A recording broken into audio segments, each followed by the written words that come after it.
nenek yang tadinya menyaru sebagai lampiri ternyata adalah anak buah hantu muka dua yang dikenal dengan julukan nenek pembedol usus. Saat ini, apakah kau masih ingin melihat tubuhku, wahai makhluk berasal dari negeri 1200 tahun mendatang? Setan ngompol tak menjawab. Lihat tegak dengan mata jerang melotot, kencinya mengucur berkeputusan. Untuk orang yang akan segera mampus, aku memberikan satu hadiah besar. Semoga kau bisa memenuhi ajal sambil ketawa.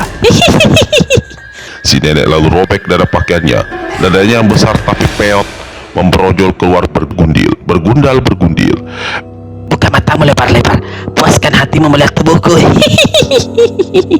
Si nenek lalu terhenti tertawa, mukanya berubah garang. Setan ngompol, aku akan membuat bukan cuma air kencing yang mengucur dari tubuhmu, tapi juga darahmu. Ingat peristiwa di sumur Pelintang beberapa waktu lalu. Waktu terjadi pertempuran, kau mengencingi dua tanganku hingga tak bisa kembali ke asalnya. Dua tanganku boleh musnah, tapi kemampuanku membedol usus manusia tidak pernah lenyap. Walau kini aku hanya memiliki sepasang tangan palsu. Apa kau sudah puas melihat dadaku? Mengenai peristiwa perkelahian setan ngompol dengan nenek pembedol usus, silahkan baca serial Wiro Sableng berjudul Hantu Muka Dua. Ada di channel ini. Kalau tadi si setan ngompol memang kecut karena kaget, kini keberaniannya muncul, walau otak kotor masih melekat di kepalanya. Perempuan tua, siapapun kau adanya, peristiwa lama mengapa harus diingat? Semua terjadi karena kau mengambil langkah keliru hingga sempat diperalat oleh orang lain. Tua bangka keparat, siapa yang memperalat diriku? Sentak nenek pembedol usus. Jangan mencari dalih. Bukankah kau diperalat oleh hantu muka dua? Kalau saat ini kau mau insaf, bukankah sebaiknya kita melanjutkan kemesraan sejak di perahu tadi? Aku tidak menampik. Kalau kau suka. Nenek pembedol usus berudah ke tanah. Tua bangka berotak kotor. Baik, aku setuju kita melanjutkan kemesraan. Sekarang biar kau rasakan bagaimana sedapnya kalau auratmu ku usap dengan tangan besi ini. Didahului dua suara tawa mengikik, nenek pembedol usus melompat ke depan. Tangan besi menyambar ke bawah persis si kakek. Setan ngompol berseru kaget. Celana si setan ngompol yakni celana baru hasil rampasan dari hantu muka dua. Baca serial Wiro Sableng berjudul Rahasia Kincir Hantu. Ada di channel ini. Robek besar di bagian bawah pusarnya. Walau air kencing muncrat kemana-mana, namun si kakek masih sempat melompat selamatkan diri. Nenek pembedol usus, jelek-jelek begini tidak semua perempuan aku suka. Ku beri kesempatan untuk bermesraan, kau malah minta disuguhkan racun. Kalau ku hancurkan kedua payudaramu yang peot itu, apa kau kira bisa diganti dengan payudara palsu seperti sepasang tanganmu yuk? Mendengar ejekan setan ngompol, meledaklah amarah si nenek. Didahului teriakan keras, dia melompat kirimkan serangan. Si kakek sambut gebrakan lawan dengan jurus setan ngompol mengincingi lagi. Satu gelombang angin menebar hawa lembab dan bau pesing menghantam si nenek, membuat tubuh si nenek pembedol usus terdorong dan tangan kanannya ini dipakai menyerang terbanting ke kanan. Namun hebatnya, dengan membuat gerakan seperti bersalto, si nenek kembali lancarkan serangan. Kini tangan kirinya yang menyambar, lalu sambil miringkan tubuh, kaki kanannya membesat ke samping. Dengan mudah setan ngompol elakkan serangan tangan besi yang menyambar hendak menjebol perutnya. Namun dia tidak mampu meloloskan diri dari tendangan kaki si nenek. Setan ngompol terpental begitu kaki lawan mendarat di pinggul kirinya. Dalam keadaan termiring-miring dan menahan sakit, lawan kembali menggempur. Dua tangan besi si nenek menyambar ganas. 10 jarinya yang menyerupai pisau berkarat berkelebat dan selalu mengarah ke perut setan ngompol. Untuk beberapa jurus, si nenek berhasil mendesak setan ngompol hingga lawannya itu terkencing-kencing habis-habisan. Dalam keadaan celana basah kuyup, setan ngompol berusaha keluar dari desakan lawan. Dia mainkan jurus-jurus ilmu silat langka yang dimilikinya dan selama ini jarang dikeluarkan. Setiap serangan mengandalkan tenaga dalam dan ilmu meringankan tubuh hingga sosoknya berkelebat seolah tidak menginjak tanah. Selain itu, setiap pukulan yang dilancarkannya selalu menebar hawa lembab, pengap, dan bau pesing. Sebelum dirinya terdesak, nenek pembedol usus segera maklum. Satu-satunya cara menghindari lawan ialah dia harus bergerak cepat dan mengatur pernafasan demikian rupa hingga tidak menghirup hawa pengap dan bau pesing itu. Dengan menjerit garang, si nenek melesat ke udara. Terjadilah perkelahian hebat antara dua tua renta itu, yang boleh dikatakan jarang kejadian dan jarang disaksikan orang. Mereka berkelahi serang menyerang, gempur menggempur dengan tubuh berkelebat di udara. Hanya sesekali menginjak tanah untuk kemudian melancarkan serangan lagi. Beberapa kali sudah lengan atau kaki mereka saling beradu. Setiap lengannya bentrokan dengan lengan besi si nenek, setan ngompol merasa seolah tulang tangannya hancur. Mau tidak mau dia terpaksa menghindari bentrokan seperti itu. Sebaliknya, setiap dua kaki mereka saling beradu, si neneklah yang menderita kesakitan. Akibatnya, setiap dia menginjak tanah, gerakannya selalu goyah. Satu kali, tendangan si setan ngompol mendarat di tubuhnya. Untuk sesaat lamanya dia tak bisa bergerak. Tulang pinggulnya sebelah kiri ternyata remuk. Dari mulutnya keluar suara mengkerang. Setan ngompol, aku sebenarnya hanya menguji hatimu. Aku ingin tahu sampai di mana rasa suka yang kau ucapkan. Ternyata kau tega menjatuhkan tangan keras. Sepasang mata si nenek tampak berkaca-kaca. Aku pasrah. Aku ingin kau membunuhku saat ini juga. Tapi sebelum aku menemui ajal, ingin kutunjukkan padamu. Sebenarnya aku sejak lama diam-diam mencintaimu. Tentu saja si setan ngompol jadi melongok mendengar ucapan si nenek. Kau mencintaiku sejak lama. Dengan sepenuh hati, wahai kekasihku. Penuhi permintaanku, bunuhlah diriku. Aku akan merasa tentram di alam roh jika tanganmu sendiri yang merenggut nyawaku. Aku tak mungkin aku membunuhmu. Kata selang ngompol pula seraya melangkah mendekat. Bunuh aku dan peluk diriku sebelum ajalku melayang. Kalau kau memang mencintai diriku, bagaimana mungkin aku membunuhmu? Mari kulihat cedera di pinggulmu. Aku menyesal menjatuhkan tangan keras. Aku akan mengobatimu. Kau berjanji akan mengobatiku, wahai kakek gagah kasihku. Aku bersumpah. Kalau begitu, malam nanti moga kau jadikan malam pengantin bagi kita berdua. Sambil berkata begitu, si nenek kedip-kedipkan matanya dan layangkan senyuman manja. Tangan kirinya bergerak membuka dalam pakaian yang robek. Setan ngompol mengangguk berulang kali. Aku akan mendukungmu ke dalam pondok. Saat matanya terkesima melihat dada si nenek tertawa lepas. Aku bangga dan bahagia punya kekasih sepertimu. Mendekatlah, peluk aku sebelum kau dukung. Pintanya, matanya kembali tampak berkaca-kaca. Penuh haru, setan ngompol ulurkan dua tangannya untuk merangkul si nenek. Peluk diriku kekasihku, ucapkan matamu. Ingin sekali aku mencium wajahmu. Kata si nenek irir. Jangan wajahku, aku ingin kau mencium bibirku. Kata si setan ngompol masih bisa menawar dalam keadaan seperti itu. Lalu kakek geblek itu ini pejamkan matanya sambil monyongkan bibirnya. Perlahan-lahan dia turunkan kepalanya, dekatkan bibir ke bibir si nenek, lalu ikut-ikutan runcingkan mulutnya. Sesaat lagi, bibir-bibir dua tua bangka itu saling berkecupan. Tiba-tiba, tangan kanan si nenek yang terbuat dari besi berkarat melesat ke atas, tepat ke pertengahan perut si setan ngompol. Sekejapan lagi, perut setan ngompol akan jebol dan usus di bedol si nenek. Tiba-tiba, satu sinar putih berkiblat disertai hawa panas. Dua pekikan keras tenggelam dalam debu dahsyat seperti rawan ribuan tahun mengamuk. Sosok si setan ngompol terpental dan terguling-guling. Bahu bajunya hangus mengumpulkan asap. Tertatih-tatih kakek ini bangkit terduduk di tanah. Mukanya yang keriput tampak pucat sedang di sebelah bawah kencinya mancur habis-habisan. Dia memandang kian kemari, celingak-celinguk. Rasa kejutnya kini berganti keheranan. Lucunya, sampai saat itu bibirnya yang tadi diruncikan karena hendak mencium nenek pemedol khusus saat itu masih saja dalam keadaan monyong. Kekasihku, di mana kau? Si kakek bersuara, tangan kanannya diletakkan di atas mulut lalu diusap-usapnya berulang kali. Tua bangka geblek, jangan mimpi di siang bolong, jangan mengigau selagi matamu mendelik. Setan ngompol palingkan kepalanya. Dia merasa heran ketika melihat sosok naga kuning berada di hadapannya. Kau, apa maksud ucapanmu barusan?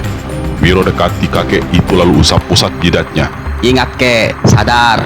Kau tidak kesambat, tidak kesurupan, juga tidak mimpi. Orang yang kau sebut kekasih itu sudah jadi bangkai gosong. Sedikit saja kami terlambat, perutmu hampir dijebolnya, ususmu hampir dibusainya. Melihat si kakek masih bengong, naga kuning jadi jengkel. Sosok tanpa nyawa nenek pemedol usus diseretnya lalu diletakkannya di depan setan ngompol. Seperti si kakek, sewaktu cahaya putih berkiblat, nenek pemedol usus juga terpental. Tubuhnya mencelat ke udara lalu jatuh terbanting ke tanah tak berkutik lagi.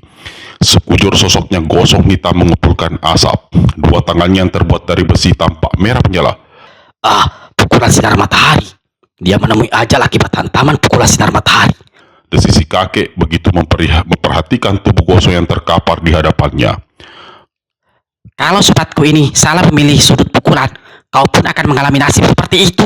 Kata naga kuning. Serr, si kakek langsung terkencing. Kesadarannya pulih. Jadi kalian berdua telah menolongku. Aku mengucapkan terima kasih. Kita ngompol usap mukanya berulang kali. Sekali lagi dipandanginya sosok hangus nenek pemedol usus. Nenek ini ternyata memalsu diri, menyamar menjadi Lulampiri. Maksudnya hendak membalaskan dendam. Sungguh jahat. Aku bersyukur Lulampiri asli masih hidup. Perlahan-lahan si kakek bangkit berdiri lalu melangkah menuju ke tepian sungai. Kek, kamu kemana? Berseru naga kuning. Ke sungai mencari perahu. Aku mau ke negeri Latana Silap. Sudah kukatakan, lampir yang asli masih hidup. Aku ke sana menemuinya. Tua bangka keplek, benar-benar ngebet edan. Naga kuning hendak mengejar. Biarkan saja. Otaknya sedang kacau. Dinasihati pun tidak gunanya. Di tepi sungai, dia segera menemukan perahu sebelumnya yang ditumpangi bersama nenek pembedol usus.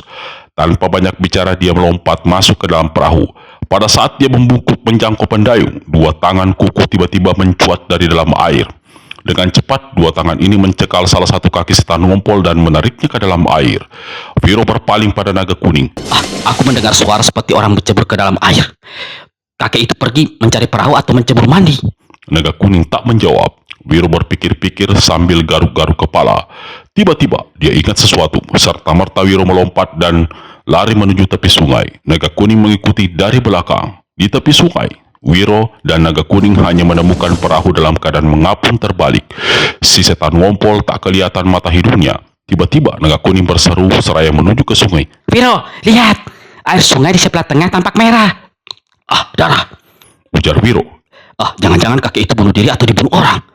Bunuh diri? Apa alasannya? Dibunuh orang oleh siapa? Kata naga kuning pula. Aku akan menyelidik. Wiro segera hendak melompat terjun ke dalam sungai yang lebar dan dalam itu. Tapi naga kuning cepat menghalangi. Urusan di dalam air serahkan padaku. Sudah lama aku tidak menyelam. Seperti diketahui, naga kuning sebenarnya adalah seorang kakek sakti yang berusia 120 tahun. Dia merupakan orang kepercayaan Ki Gede Tapapamungkas, seorang penguasa dan penjaga salah satu kawasan samudera sebelah selatan, yang oleh sementara orang dianggap sebagai makhluk setengah manusia setengah roh. Jika naga kuning sanggup mengarungi dan menyelami laut luas, maka sungai baginya bukan berarti apa-apa. Sekali melompat, maka sosoknya lenyap di bawah permukaan air sungai. Mengenai asal-usul naga kuning, harap baca serial Wiro Sableng yang berjuluk Tua Gila dari Andalas, terdiri dari 11 episode, ada di channel ini. Di dalam sungai, walau air sungai kuning dan agak keruh, namun dengan kesaktian yang dimilikinya, naga kuning bisa melihat cukup jelas. Dua orang di atasnya tengah bergumul, saling mencekik dan saling menendang. Naga kuning segera mengenali. Kedua orang itu bukan lain adalah si setan ngompol dan Lebuntalan, si gendut pemilik perahu yang sebelumnya lenyap secara aneh. Dalam ilmu kesaktian sebenarnya setan ngompol jauh berada di atas Lebuntalan, tetapi berkelahi dalam air tidak bisa dilakukan si kakek. Begitu dia diseret lawan masuk ke dasar sungai, kakek ini segera menggap-enggap dengan mudah. Lebuntalan yang memang memiliki kepandaian berkelahi di dalam air, menjadikan si kakek bulan-bulanan jotosan dan tendangannya. Darah mengucur dari hidung dan mulut si setan ngompol. Darah inilah yang kemudian muncul ke permukaan sungai dan terlihat oleh Wiro dan naga kuning. Dalam keadaan tak berdaya, kakek ini dicekik dan lau oleh Lebuntalan, lalu dibenamkannya ke dasar sungai. Pada saat genting itulah naga kuning melesat laksana seekor ikan pesut. Lebuntalan tersentak kaget ketika tiba-tiba rambutnya ada yang mencengkram, lalu kepalanya disentakkan ke belakang. Lehernya seperti mau tanggal. Selagi dia masih diselimuti rasa kaget dan kesakitan, mendadak ada sesuatu menyusup di selangkangannya. Satu remasan keras pada anggota rahasia bagian bawah pusarnya membuat orang ini membuka mulut berteriak keras. Tapi karena dia berada di dalam sungai, bukan saja suara terikannya tidak terdengar, malah air sungai yang masuk ke dalam mulutnya.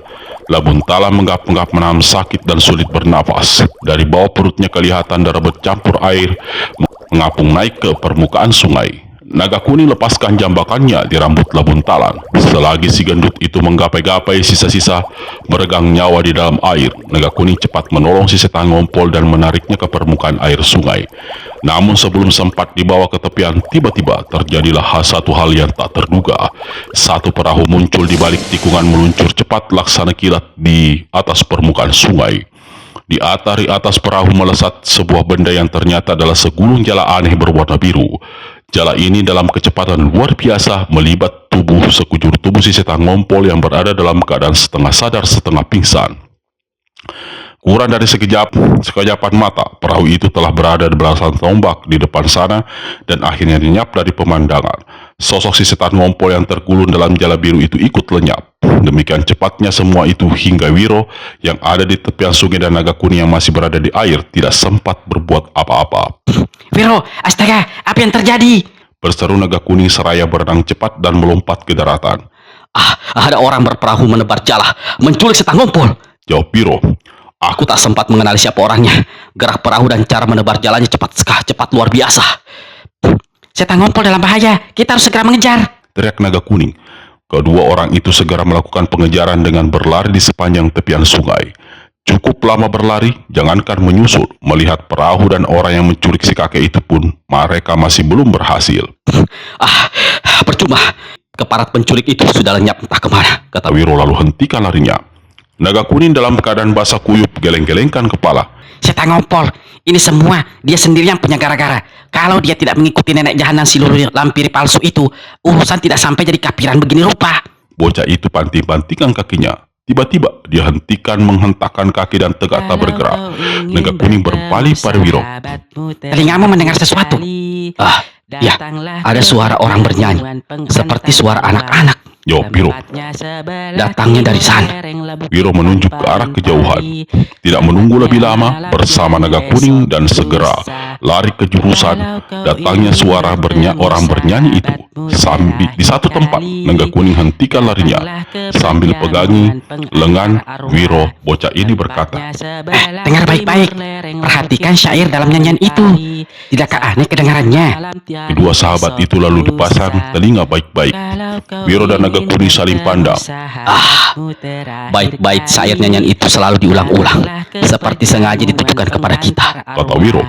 Kita harus segera menemukan anak yang sedang menyanyi itu. Wiro dan naga kuning kembali lari ke jurusan suara anak menyanyi. Baru bergerak beberapa langkah, suara nyanyian tiba-tiba lenyap dan berganti dengan suara anak menangis serta ratap ketakutan. Di cabang sebatang pohon tinggi, Wiro dan naga kuning kemudian menemukan seorang anak berusia sekitar 8 tahun dalam keadaan terikat. Di sampingnya terikat sebuah keranjang berisi mampelam. Wiro dan naga kuning segera naik ke atas pohon dan melepas ikatannya lalu membawa turun ke tanah sekalian dengan keranjang berisi mangga itu.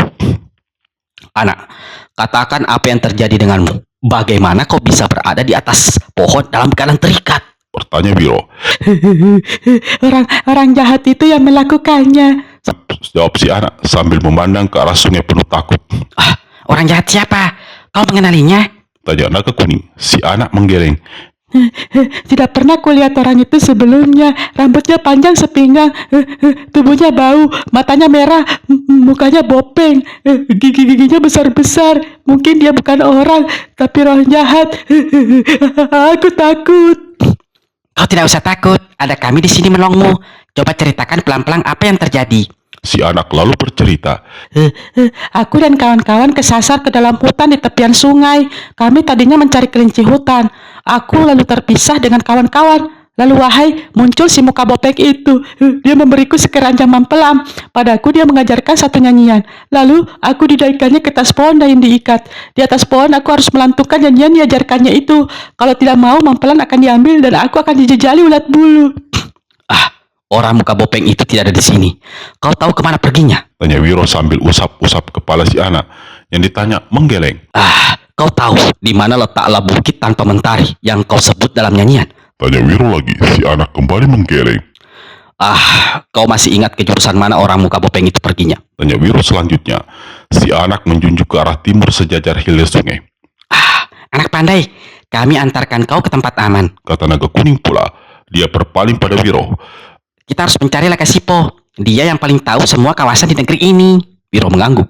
Mencari si kaki batu itu mungkin sama sulitnya dengan mencari bukit tanpa mentari.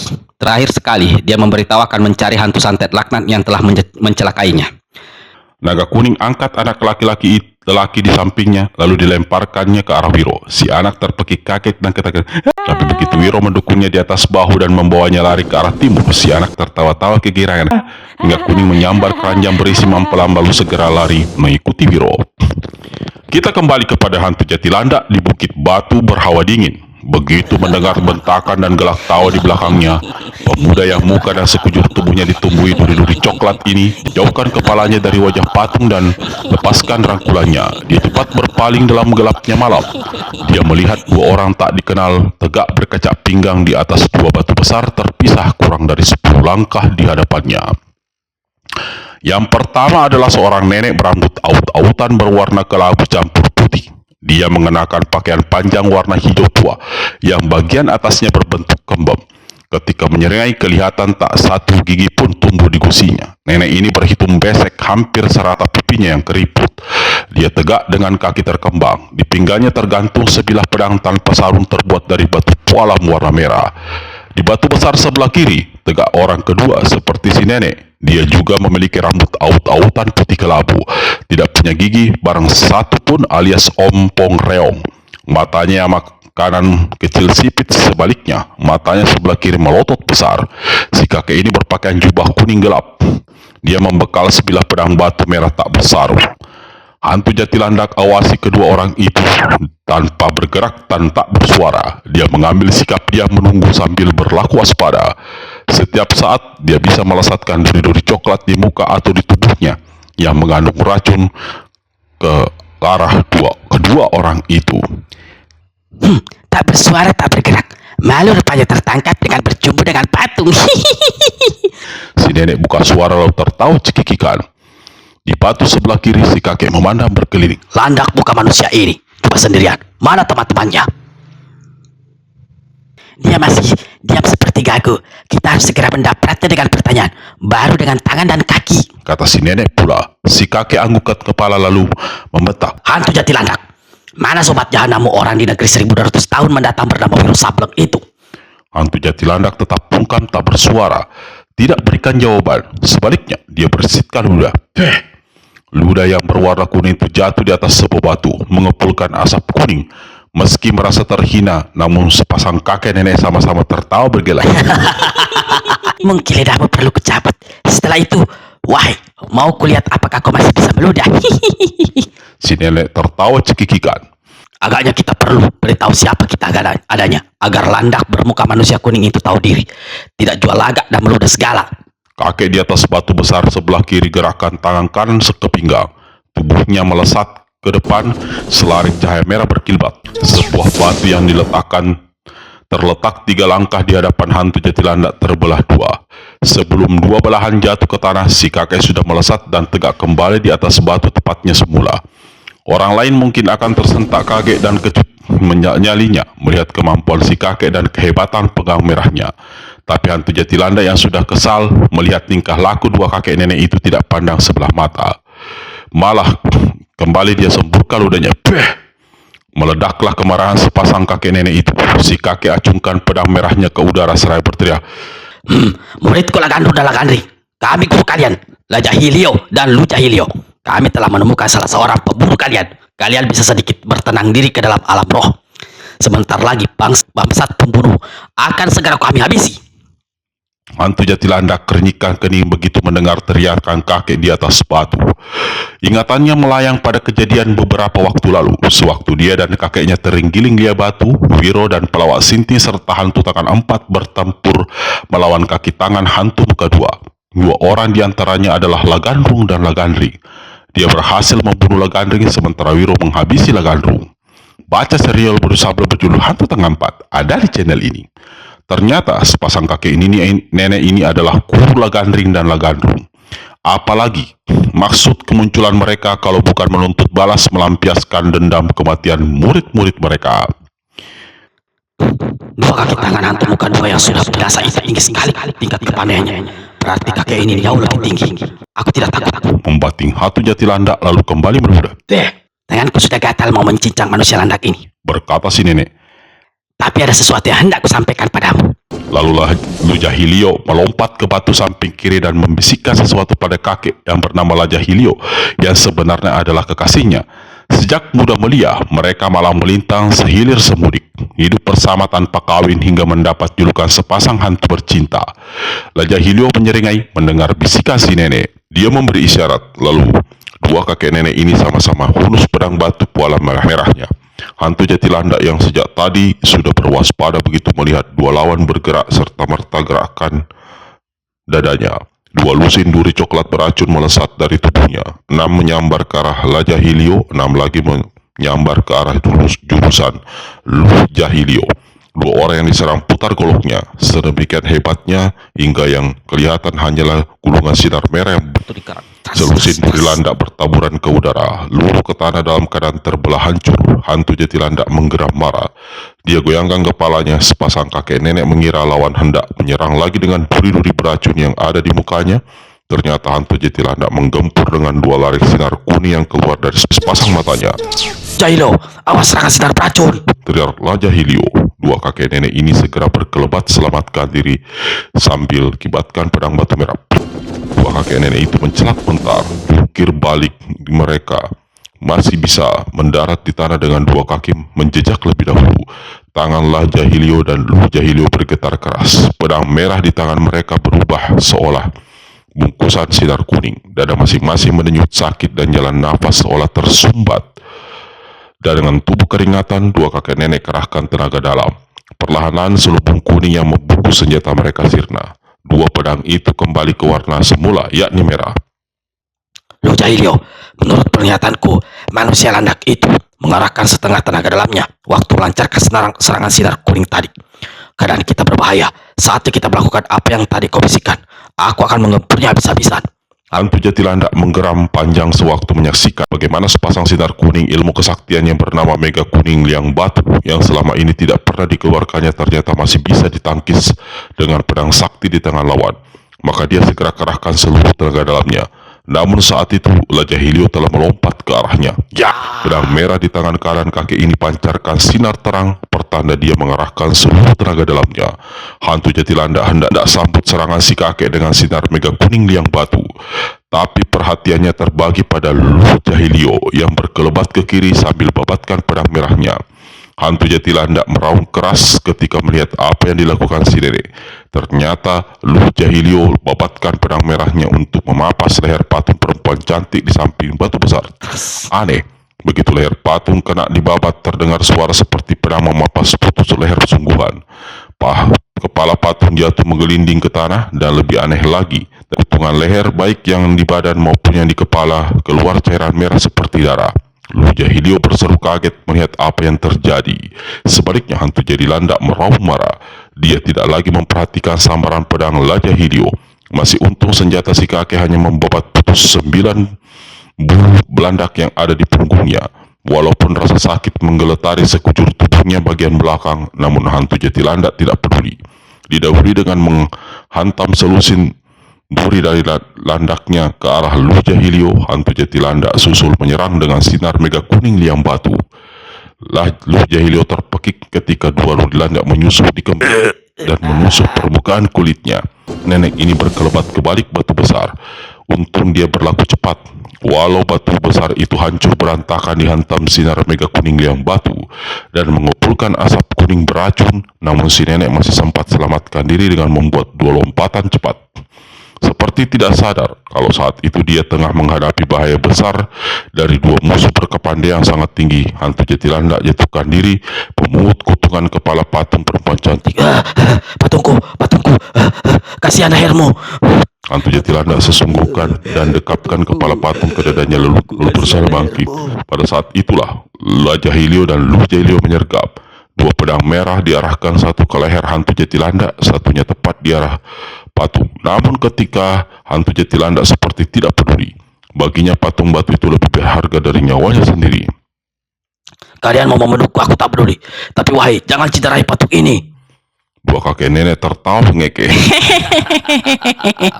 Hantu jati landak tetap tidak peduli. Dia terus berusaha berdiri. Ya, izinkan aku meletakkan kepala patung ini di tempatnya semula. Hantu jati landak meminta setengah meratap. Dari dua matanya yang kuning kelihatan tetesan air mata. Gelak tawa Jahilio dan Jahilio semakin keras. Makhluk gila ini benar-benar sudah jatuh cinta dengan patung itu, kata Jahilio. Dia memberi isyarat pada si kakek kekasihnya. Jahilio anggukkan kepala. Dua pedang merah lalu berkelebat ganas. Pedang di tangan si nenek membacok ke kepala patung yang ada dalam dekapan hantu jati landak, sementara si kakek membabat ke pangkal leher hantu jati landak. Dalam keadaan seperti itu, hantu jati landak sama sekali tidak lagi pedulikan keselamatan jiwanya. Dia masih berusaha menyelamatkan kepala patung dengan merangkul, mendekapnya erat-erat ke dadanya. Sesaat lagi, kepala patung akan terbelah hancur dihantam bacokan pedang batu pola merah di tangan Lujahilio, dan leher hantu Jatilanda akan terbabat putus oleh pedang Lajahilio. Sekonyong-konyong dua sinar aneh menyambar merobek kepekaan malam. Sambaran sinar pertama berwarna hitam berbentuk kipas terkembang. Di dalam sinar hitam yang menebar ini berkilauan ratusan serpihan-serpihan bunga api. Nenek bernama Lujahilio berseru kaget ketika melihat sinar yang melesat ke arah Lajahilio. Dia berteriak memberi peringatan. Hah, pukulan menebar budi. Lajahilio, awas! Sambil berteriak, si nenek berbalik dan lepaskan satu pukulan tangan kosong mengandung hawa sakti dengan tangan kirinya. Gerakannya menghantam ini mau tidak mau membuat urung bacokan pedangnya ke kepala patung. Pukulan hawa sakti si nenek memang mampu mendorong sinar hitam yang menyerang Lajahilio dan menyelamatkan kekasihnya. Tapi begitu dua kekuatan sakti tersebut bentrokan, satu letusan keras menggelegar. Bunga api bersebelasan seperti senjata rahasia menderu ke arah si nenek. Lujahilio menjerit keras, tubuhnya terpental sampai tinggi 2 tombak. Pedang batu pola merahnya terlepas mental entah kemana. Darah membersih dari mulutnya. Puluhan percikan bunga api laksana ujung-ujung jarum menancap di tubuhnya. Pada saat yang sama, selagi tubuhnya melayang terus, sinar kedua yang menderu dalam kegelapan malam datang menghantam, mendarat di punggungnya dengan telak. Tak ampun lagi, tubuh si nenek terlempar ke arah batu besar. Luar biasa dan mengerikan, sosok si nenek melesat datar masuk ke dalam batu setengah sampai setengahnya. Lajahilio sendiri yang tadi hampir membabat putus leher hantu Jatilanda sangat terkejut dan berteriak keras. Saksikan apa yang terjadi. Babatan pedang ke leher hantu Jatilanda serta-merta terhenti, dan senjata itu kini dilemparkannya ke arah kegelapan, di mana dia melihat sosok serba hitam yang tadi melepaskan pukulan dahsyat hingga si nenek kekasihnya amblas ke dalam batu besar. Dalam limbah persilatan Latana Silam saat itu hanya ada satu ilmu pukulan yang mampu membuat orang amblas masuk ke dalam tembok atau batu atau pohon, yakni yang disebut pukulan kasih mendorong bumi. Pukulan ini dimiliki oleh gadis masih hangat belia dan berwajah jelita bernama Lucinta. Lajahilio pukulkan tangannya berulang kali ke batu besar, di mana Lajahilio terpantang amblas hingga remuk. Lalu dengan mengarahkan tenaga luar dan tenaga dalam, dia tarik sosok kekasihnya dari batu. Tubuh yang tertarik dalam batu itu keluarkan suara berkerekatan. Si kakek merinding bergidik. Dia memang berhasil mengeluarkan Lujahilio dari dalam batu, tapi keadaannya mengerikan. Karena sebagian daging di sebelah wajah dan dada dan perut si nenek ternyata tertinggal lengket di dalam batu. Wajah perempuan tua yang berada dalam keadaan lumpuh akibat pukulan sakti kasih mendorong bumi yang menghantamnya kini kelihatan tak berlagi berdaging, tanpa hidung, kening, alis serta bibir dan dagu. Lajahilio menggerung keras menyaksikan keadaan kekasihnya itu. Amarahnya meluap, darahnya di kepala seolah mau muncrat menembus ubun-ubun.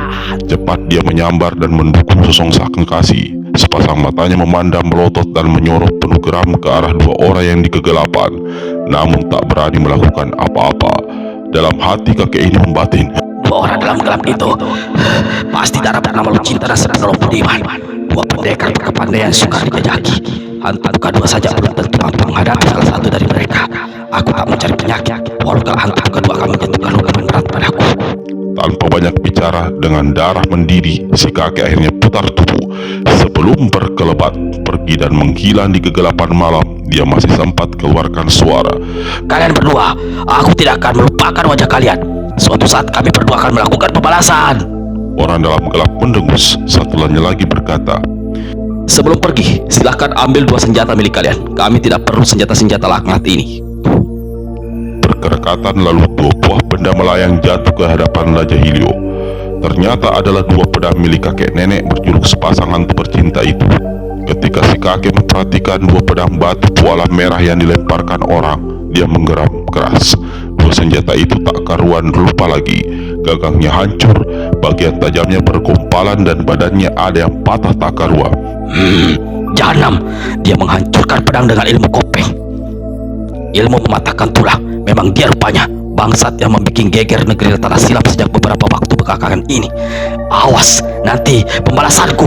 Saking marahnya, Lajahilio tendang dua pedang yang sudah hancur itu, lalu berkelebat lenyap dalam kegelapan malam.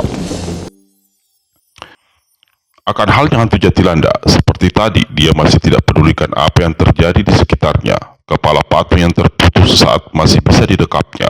Darah aneh yang keluar dari kutungan leher patung belepotan di tubuhnya yang penuh duri. Dengan hati-hati terbuku-buku, dia membawa kutungan kepala patung itu, lalu letakkannya ke badan patung yang masih terduduk utuh di samping batu besar yang telah hancur. Patungku, patungku, kasihan kepalamu, Kata hantu Jatilanda. Dibelai rambut patung dan diusapnya wajahnya berulang kali. Lalu dengan hati-hati kepala patung diletakkan di atas bekas kutungan hingga bersambung kembali. Begitu leher patung yang putus bersatu kembali, terdengar suara halus dalam gelap. Wahai hantu Jatilanda, sungguh besar arti perbuatanmu menyatukan kembali patung yang buntung itu. Kelak para dewa akan memberkatimu. Hantu Jatilanda tegak tertegun. Lalu dengan suara perlahan dia berkata, Suara tanpa wujud. Sesuai ucapanmu sebelumnya, aku harus pergi ke negeri Latana Tembikar. Kalau urusanku selesai, aku akan segera ke sini. Aku akan mengambil patung ini dan membawanya ke satu tempat dan merawatnya baik-baik. Angin malam bertiup dingin. Hantu Jatilanda mendengar suara orang menarik nafas dalam dan panjang. Beberapa jenak lamanya ditatapnya wajah dan sosok patung itu. Walau cuma batu mati tanpa nyawa, tapi aku yakin patung inilah yang tadi mengeluarkan semua ucapan yang sampai ke telingaku. Mungkin ada roh yang masuk ke dalam patung batu ini. Dengan perasaan berat, hantu Jatilanda memutar tubuh hendak beranjak pergi dari tempat itu. Namun gerakannya tertahan. Di depannya, dalam kegelapan malam, dua tegak berdiri memandang memperhatikannya. Seperti diketahui ketika tadi dia diserang oleh sepasang kakek nenek bernama Lajahilio dan Lujahilio, pemuda yang tubuhnya penuh duri ini seperti tak peduli. Tapi sebenarnya dia mengetahui apa yang terjadi. Maka begitu melihat dua orang itu, hantu Jatilanda segera membungkuk memberi penghormatan. Wahai kalian berdua telah menyelamatkan jiwaku. Aku sangat berterima kasih. Hantu Jatilanda menatap ke sebelah kanan di mana berdiri seorang dara berpakaian biru. Dalam gelapnya malam, wajahnya yang cantik tampak sangat anggun. Hantu Jatilanda kembali menjura. Wahai sahabatku, Lucinta, ternyata dalam nasib yang sama malang, kau masih bisa menurunkan tangan kasih, menolong menyelamatkan diriku. Aku berterima kasih padamu. Aku masih ingat waktu kau menuturkan nasib untung dan perasaanmu tempo hari. Apakah kau sudah berhasil menyingkapkan semua teka-teki hidupmu dirimu? Apakah kau sudah menemui orang yang dulu pernah kau tanyakan itu? Sebenarnya, gadis berbaju biru dalam gelap yang memang Lucinta adanya hendak menjawab. Namun dia sengaja berdiam diri karena di sampingnya hanya terpisah sekitar 7 langkah tegak sosok serba hitam, orang yang selama ini mengikutinya secara diam-diam. Walau orang ini tadi juga turun tangan membantu menyelamatkan hantu Jatilanda, namun Lucinta tetap menaruh curiga terhadapnya. Karenanya, dia diam saja dan sengaja tidak mau bicara di hadapan orang itu. Karena semua pertanyaannya tidak mendapat jawaban, hantu Jatilanda lalu berpaling pada sosok yang satu lagi. Mungkin kita pernah berjumpa. Maafkan aku kalau salah menduga. Bukankah kau yang disebut orang si penolong budiman? Wahai, sungguh beruntung diriku. Malam ini aku kejatuhan berkat menerima pertolongan darimu. Aku berterima kasih padamu, wahai sahabat. Begitu hantu Jatilanda menyebut nama orang di hadapannya itu, terkejutlah gadis berpakaian biru yang ada hiasan bunga tanjung di keningnya. Gadis ini cepat palingkan kepala, menatap tajam pada sosok yang tegak di sekitar 10 langkah di sisi kanannya. Benar dia rupanya, makhluk muka hitam yang terus-terusan mengikuti. Beberapa waktu lalu, aku berhasil menghilang dari kuntitannya. Bagaimana malam ini dia tahu-tahu bisa berada di bukit dingin ini? Sebaiknya aku segera pergi saja. Orang bermuka hitam yang maklum akan gerak hati Lucinta segera maju mendekati sampai 3 langkah lalu berucap, Wahai gadis, pertemuan ini mungkin tidak menyenangkan bagimu. Sedang bagiku adalah satu harapan yang sangat besar. Harapan apa? Hanya Lucinta heran. Gadis ini jadi berdebar. Dia membatin. Setiap harapan yang baik selalu disertai rasa kasih. Apakah orang ini... Gadis bernama Lucinta, kau tentu masih ingat pertemuan kita terakhir di bukit tempat peri angsa putih disekap dalam sumur melintang. Harap baca Wiro Sableng berjudul Hantu Muka 2 ada di channel ini. Aku ingat, malah lebih dari itu. Bukankah kau yang selama ini selalu menguntit diriku secara diam-diam? Jika kau memang membawa satu harapan, apakah begitu caranya memperkenalkan diri? Harapan yang baik selalu berlandaskan kasih. Aku tidak melihat hal itu tercermin dalam wajahmu, wahai kerabat. Mungkin karena kau menempuh hidup dengan cara menyembunyikan wajah. Sang Pencipta memberikan wajah kepada setiap orang. Entah wajah itu bagus, entah itu buruk. Perlambang keadilan dalam kasih sayang. Kau justru menyembunyikan rasa kasih itu. Lama orang bermuka hitam tercengang mendengar ucapan Lucinta. Dalam hati dia berkata, Wahai gadis bernama Lucinta, jika kau tahu nasib perjalanan hidupku, justru rasa kasih sayang sudah habis ditelan derita. Tapi jauh di lubuk hati ini, masih ada setetes kasih sayang yang aku jaga baik-baik agar tidak hilang. Hanya saja kasih sayang itu tidak bisa kuberikan sebelum aku mampu menyekap teka-teki hidup ini. Bertahun-tahun aku mengelana, mencari dan mencari, sampai saat ini semua berakhir pada kesia-siaan. Wahai gadis bernama Lucinta, cinta kasih yang murni tidak tercermin dari bagus dan buruknya wajah seseorang. Menyembunyikan sesuatu bukan selalu berarti melupakan kasih anugerah Sang Pencipta. Kasih memang harus berada di mana-mana, dan tempatnya yang terkudus adalah dalam lubuk hati manusia. Tetapi garis nasib seseorang terkadang tidak memungkinkan dia mewujudkan kasih sayangnya seperti yang dikehendaki orang lain. Itulah sebabnya aku berkata, pertemuan denganmu adalah membawa satu harapan besar. Harapan akan tinggal harapan yang jika kasih yang ada dalam harapan itu tidak mampu mewujudkan diri. Bukan karena mau yang empunya diri, tapi karena keadaan. Sekarang terserah padamu, apakah kau mau memberikan jalan. Pada pertemuan yang lalu, aku tidak melihat kesempatan dalam gelap. Malam ini mungkin saatnya. Namun sekali lagi harapanku hanya tinggal harapan. Semua sangat tergantung pada dirimu. sesaat Lucinta tampak termangu mendengar ucapan orang yang bermuka hitam. Lalu gadis ini berucap, Wahai, rasanya segala sesuatu yang tidak semua tergantung pada diriku. Bolehkah aku mengetahui harapan apa yang ada dalam hatimu? Aku akan mulai dengan pertanyaan pertama. Di luaran tersirap kabar bahwa selama ini kau mengelana dan selalu bertanya tentang beberapa orang di balik beberapa nama. Kalau kau sudah tahu, aku tidak akan membantah. Tadi pun sahabatku bernama Hantu Jatilanda ini telah mengungkapkannya. kata Lucinta sambil berpaling pada hantu Jatilanda. Orang bermuka hitam, yaitu si penolong budiman berkata, Sebelumnya, aku telah menemui orang pandai bernama Hantu Sejuta Tanya Sejuta Jawab. Dia yang memberi petunjuk agar aku datang ke tempat ini. Ternyata tidak terduga aku datang menemuimu di tempat ini. hantu Jatilanda berdehem beberapa kali lalu berkata, Antara kalian berdua ada pembicaraan yang mungkin tidak ada sangkut pautnya dengan diriku, atau tidak pantas ku dengar. Lebih baik aku segera pergi saja dari sini. Wahai Hantu Jatilanda, kuharap kau tetap berada di sini. kata Lucinta pula. Dia sengaja meminta karena seandainya orang bermuka hitam itu ternyata adalah manusia culas yang punya maksud jahat terhadapnya. Jika hantu Jatilanda masih ada di tempat itu, niscaya dia akan menolong. Tidak ada salahnya kau tetap berada di sini, wahai kerabatku Hantu Jatilanda. Siapa tahu kau bisa membantu di saat kami berdua tidak bisa memecahkan masalah. Berkata si penolong budiman. Mendengar ucapan orang itu, maka hantu Jatilanda akhirnya bersedia tetap berada di tempat itu. Sebelum dia duduk di atas pecahan batu besar, pemuda ini berkata, Sahabatku penolong budiman, kau beruntung bisa bertemu dengan Hantu Sejuta Tanya Sejuta Jawab. Aku sudah bertahun-tahun mencarinya. Aku perlu menemuinya untuk mencari tahu riwayat gelap yang menyelubungi diriku. Aku berhasil menemuinya hanya secara kebetulan di satu rimba belantara di pinggir sungai. jawab si penolong budiman. Aku turut bersedih mengetahui riwayatmu, wahai Hantu Jatilanda. Jika aku bisa membantumu, pasti akan kulakukan sesuatu untukmu. Hantu Jatilanda ucapkan terima kasih, lalu duduk di atas batu. Si penolong budiman berpaling pada Lucinta, lalu lanjutkan pembicaraannya. Dari kabar yang kusirap, kau pernah bertanya tentang seseorang bernama Lajundai. Apakah benar? Sepasang mata Lucinta membesar dan menatap lekat-lekat pada si muka hitam. Lalu dia anggukkan kepala. Apakah kau mengetahui orang itu dan di mana beradanya? Bertanya Lucinta. Atau mungkin kau ada sangkut paut dengan dirinya? Wahai, orang itu berada di istana kebahagiaan. Jawab si penolong budiman. Kagetlah Lucinta mendengar jawaban itu. Wahai, jika ucapanmu benar adanya, dapatkah aku memberikan bukti dan kesaksian? Seseorang bisa saja memberikan bukti dan kesaksian. Tetapi bukti dan kesaksian terbaik adalah jika orang yang menginginkannya sendiri yang melakukan penyelidikan. Aku hanya cukup memberitahu, Lajundai itu sebelumnya bernama Labahala, dan dia bukan lain adalah makhluk yang bernama Hantu Muka Dua. Lucinta hampir terlonjak mendengar ucapan si penolong budiman itu. Sekujur tubuhnya bergetar, dalam hati panas dan membara dia berkata, Wahai, jadi jalan itu bukan saja pernah hendak berbuat keji terhadap ibumu, tapi kalau hidup manusia lebih dikuasai nafsu daripada kasih.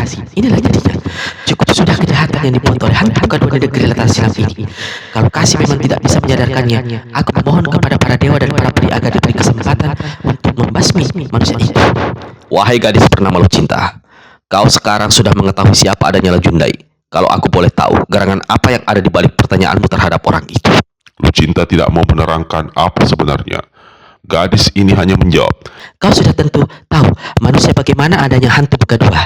Jika manusia jahat seperti dia tidak segera dibasmi, apa jadinya negeri ini? Secara semena-mena, dia telah memaklumkan diri sebagai raja di raja segala hantu dan menjadikan dirinya sebagai makhluk segala keji, segala tipu dan segala nafsu. Aku setuju dengan pendapatmu, wahai kerabat Lucinta. Aku masih ada beberapa pertanyaan jika kau sudi menjawab. Aku akan menjawab kalau memang bisa kujawab. kata Lucinta pula. Dalam kabar yang kusirap, kau juga menanyakan seseorang bernama hantu penjunjung roh. Tentang nenek sakti itu, aku sudah mendapat jawaban. Bahkan aku sudah menemuinya. Kata Lucinta. Lalu gadis ini bertanya. Wahai, apa maksud tujuan dibalik semua pertanyaan ini? Si penolong budiman tidak menjawab, malah ajukan lagi satu pertanyaan. Setelah kau mendapat jawab dan bertemu sendiri dengan hantu penjunjung roh, apakah kau sudah mengetahui siapa nenek itu dan apa hubunganmu dengannya? Wahai, aku tidak akan menjawab pertanyaanmu. Aku mulai curiga. Kutanyakan apa maksud semua tanyamu, tapi kau tidak menjawab. Kau tidak menjawab, aku tidak memaksa. Kau dengar, kau juga menanyakan tentang seorang perempuan bernama Lupiranti. Mengapa? Apa hubunganmu dengan perempuan itu? Tambah si penolong budiman ajukan pertanyaan. Lucinta tersenyum tapi gelenggang kepala. Saat ini aku tidak akan bisa menjawab pertanyaanmu itu. Juga tentang lelaki bernama Latampi juga menjadi salah satu pertanyaanmu. Mungkin aku jawab. Mau menjawab pertanyaanmu jika kau mau mengatakan siapa dirimu lalu memperlihatkan wajah aslimu. Si muka hitam tersenyum. Rupanya dasar kasih sayang yang menjadi panutan memiliki keterbatasan yang membuat kita sama-sama tidak mau berlaku terbuka. Padahal kasih sayang itu memerlukan keterbukaan hati serta kepercayaan semua pihak. Kalau begitu, perlihatkan padaku mukamu yang asli. Jangan disembunyikan di balik tanah liat dan jelaga hitam. Aku akan penuhi permintaanmu, wahai gadis bernama Lucinta. Asalkan kau berjanji memberitahu hubunganmu dengan Lupiranti dan Latampi. Aku berjanji. Aku percaya pada janjimu. Kata si penolong budiman pula. Lalu dia pergunakan jari-jari tangannya untuk melepas tanah liat yang dicat hitam yang selama ini melekat menutupi wajahnya. Orang ini melangkah mendekati Lucinta hingga gadis ini dengan jelas melihat wajahnya. Apakah kau mengenali siapa diriku, wahai Lucinta? Lucinta perlahan perhatikan wajah orang itu. Entah mengapa dada gadis ini langsung berdebar. Wahai, ternyata dia lelaki separuh payah berwajah tampan sekali. Perasaannya semakin aneh ketika sepasang mata mereka saling beradu pandang. Lucinta tundukkan kepala. Wahai, aku tidak mengenali siapa dirimu. Kata si gadis akhirnya dengan suara bergetar. Si penolong budiman palingkan wajahnya pada hantu Jatiranda lalu berkata, Mungkin kau mengenali siapa aku, wahai kerabatku hantu Jatiranda. Tidak. Aku tidak pernah melihatmu sebelumnya. Aku tidak kenal wajahmu. Orang itu lalu memandang pada Lucinta. Aku sudah perlihatkan wajah asliku. Sekarang aku menagih janji. Harap kau mau memberitahu apa hubunganmu dengan Latampi dan Lupiranti. Kedua orang itu adalah... Belum sempat Lucinta menyelesaikan ucapannya, tiba-tiba di langit kelihatan belasan nyala api laksana barisan obor bergerak turun ke bawah. Barisan obor itu berbentuk lingkaran dan gerakannya turun sangat cepat. Udara yang sudah sangat dingin di tempat itu mendesak, bertambah luar biasa dinginnya. Semua orang yang ada di tempat itu jadi menggigil dan kaku seperti beku. Sekujur tubuh mereka, Lucinta, hantu Jatilanda, dan si penolong budiman kerahkan tenaga dalam dan cepat atur jalan darah masing-masing. Tapi tak ada gunanya. Ketiga orang ini tetap saja tak mampu bergerak dan membuka suara. Pada saat barisan obor berbentuk lingkaran mencapai ketinggian 10 tombak di atas bukit batu, ketiga orang itu baru mampu melihat bahwa yang membawa nyala api itu adalah 15 sosok perempuan muda berpakaian tipis berwarna abu-abu. Dari atas langit. Ketiga orang itu sama-sama membatin. Tiba-tiba 15 nyala api melebar dan menyatu lalu bergerak ke arah patung batu seperti lingkaran tabir. Tak satu pun dari ketiga orang yang ada di tempat itu mengetahui apa yang terjadi. Saat kemudian dalam gelapnya malam, lingkaran tabir api dengan cepat tampak bergerak naik ke atas. Begitu tabir api berpisah dan kembali membentuk 15 nyala api berada jauh di atas sana, udara dingin lenyap. Tubuh hantu Jatilanda, Lucinta dan si penolong budiman terlepas dari kebekuan. Darah mereka kembali mengalir wajar. Hantu Jatilanda yang pertama sekali berteriak keluarkan suara penuh tegar. Ah, patungku, patung itu lenyap. Hantu Jatilanda melompat ke dekat batu besar pecah, di mana patung perempuan cantik yang biasa mengeluarkan air mata sebelumnya berada. Dia meraba-raba kian kemari seperti orang buta, berusaha memegang sesuatu. Ketika menyadari bahwa patung itu memang tidak ada lagi di situ, hantu Jatilanda menggerung keras lalu jatuhkan diri. Ah, patungku. Ah, para peri dari atas langit mengambil patung itu. Seru Cinta. Gadis ini lalu cepat dekati hantu Jatilanda. Sambil memegang bahu hantu Jatilanda, dia berkata, Wahai kerabatku, patung itu tentu sangat besar artinya bagimu. Patung itu sama dengan nyawaku, kata hantu. hantu Jatilanda. Mengapa para peri mengambilnya? Mereka mencuri patungku. Aku yakin para peri tidak mencuri patung itu. Wahai hantu Jatilanda, Membujuk Lucinta. jika mereka melakukan sesuatu, pasti ada sebabnya. Pasti ada hikmah kasih sayang di balik kejadian ini. Hantu Jatilanda tiba-tiba menggerung lagi lalu melompat tegar. Aku tidak percaya. Para peri itu selalu menjatuhkan tangan jahat terhadapku. Karena perbuatan mereka, ayahku lenyap tak tahu rimbanya. Ibuku tak diketahui di mana beradanya. Kini satu-satunya benda yang sangat kusayangi, mereka ambil. Terkutuk, jahat. Saking marahnya, hantu Jatilanda hantamkan tangan kanannya ke pecahan batu besar yang ada di dekatnya. Batu itu hancur berkeping-keping, dan setiap kepingnya yang tadi berwarna kelabu berubah menjadi kekuning-kuningan serta mengepulkan asap. Ah, bersabarlah dan tabahkanlah wahai kerabatku, hantu Jatilanda. Kata si penolong budiman. Kesabaran dan ketabahan adalah dua dari sekian banyak kekuatan kasih di atas muka bumi ini. Lucinta menambahkan. Hantu Jatilanda mendengus lalu berpaling pada si gadis. Kita manusia di muka bumi selalu bicara tentang kasih sayang, tapi para peri di atas langit sana mengumbar malapetaka. Apa dosa kesalahanku sampai aku diperlakukan seperti ini? Mengapa derita tidak pernah putus menimpa diriku?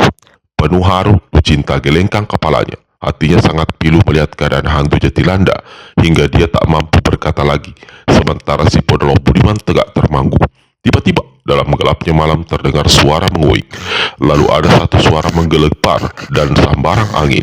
Seekor burung gagak hitam entah dari mana munculnya tahu-tahu sudah hinggap di ujung lancip sebuah Hah, gagak itu desil hantu Jatilanda. makhluk memberi petunjuk. Dia muncul lagi. Gagak di atas batu menguik lagi. Angguk-anggukkan kepalanya ke arah hantu Jatilanda, lalu kepakkan sayapnya. Sesaat binatang ini berputar-putar rendah lalu terbang ke arah timur. Ingat peristiwa sebelumnya di mana si Gagak memberi petunjuk hingga dia sampai ke tempat itu. Hantu Jatilanda segera lari mengikuti burung itu. Lucinta sesaat masih diam, lalu gadis ini pun berkelebat pula ke arah lenyapnya hantu Jatilanda. Ah, gadis bernama Lucinta, tunggu dulu, kau belum memenuhi janjimu. Berseru si penolong budiman. Namun Lucinta telah lenyap dalam kegelapan malam.